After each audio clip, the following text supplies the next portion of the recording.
Hi, this is Anup Batra from Arrow Internet Marketing, and today we are doing this exciting event called SEO What's Hot, What's Not as a part of the Energize Enterprise Festival. This event will focus on the latest trends in the field of SEO. All these trends are highly powerful methods of getting a website top rankings on search engines and to be found on all the leading social networks. I'm sure that you will all find this presentation enjoyable. The purpose of this presentation is for all of us to be able to sharpen our axe, to be able to get the cutting edge that is needed to get top rankings on Google, to be able to get found wherever our prospects are looking for us, because search engine optimization has now gone beyond Google. It's about user experience. Google is providing a great experience to us as searchers. It gives us the right relevant searches, and that's why we go back to it. Like if it stops doing that, we'll stop going to Google. We'll probably find somewhere else where we can find our information.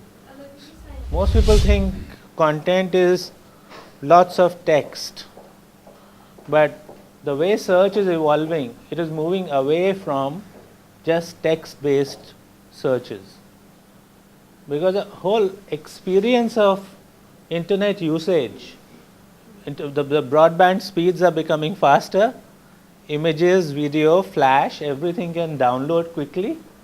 So when people look at a web page, it looks very drab if it's all text in it.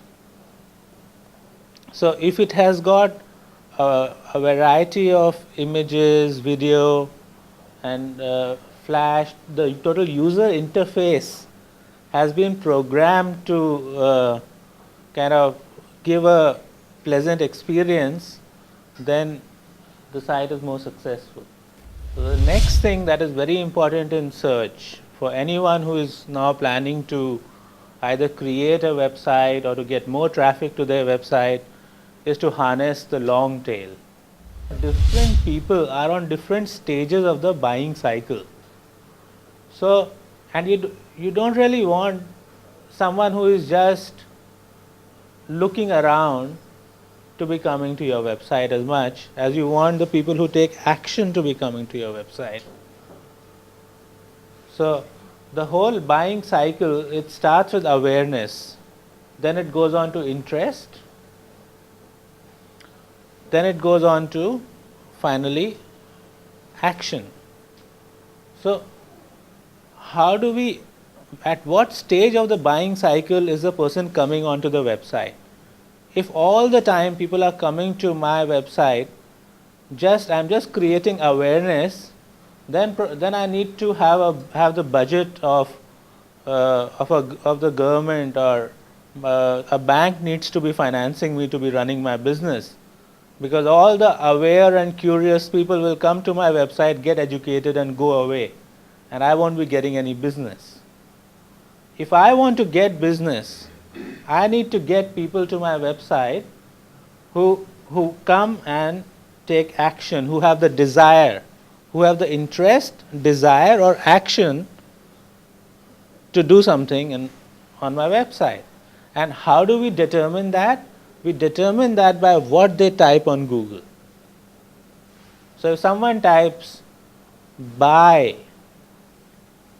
guitar, he obviously is trying to buy a guitar. If someone says buy a guitar in Melbourne, even more specific. If I own a guitar store in Melbourne and the person says buy a guitar in Melbourne, more likely than not the person will come and will call up my number. The more discerning internet user is asking for an engaging website. They don't just want a website. They want an engaging website. They're saying, hey, what is it in for me? How are you going to engage me? If you can't do that, your competitor is just a click away. And finally, it's crowded out there. So you got to claim your niche. You got to really think through what categories are you going to dominate.